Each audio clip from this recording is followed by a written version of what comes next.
talked, walked, washed, cooked. These are some of the most difficult words for beginner level English language learners to pronounce. And that's because of those consonant clusters, the k and the t sound together, for example. But do not worry. I have a really easy trick that you can do with learners online or offline, whatever their age, and it will instantly help them to improve their pronunciation of those ED endings. And you're going to learn it today with me, Miranda from Twinkle ESL. Let's go. I'm not going to go into all of the rules right now, but basically there are 3 different pronunciations for verbs in the past tense with that ed ending. Sometimes we use id, for example, with edited or ended.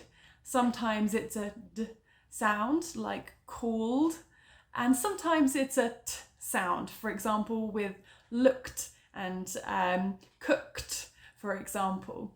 And students find this really confusing, and they often end up pronouncing those words like they are spelt. So that's looked or cooked, which is just not right. And this tip is specifically for those words that end in that t sound.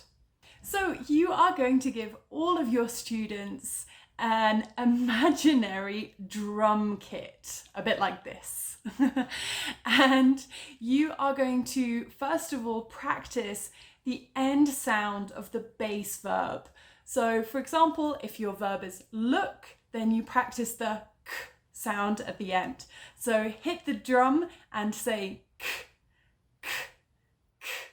And then you're going to practice the sound of the ed ending, which is t. So use your other drum, so t, t, t. And once your students are comfortable with that, try putting them together. So you have k, t, k, t.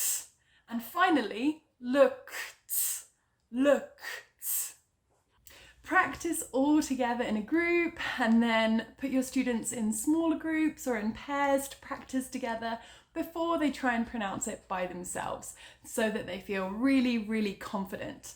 And as you go through the lesson, speed up your pronunciation as well, from looked all the way to a completely natural looked.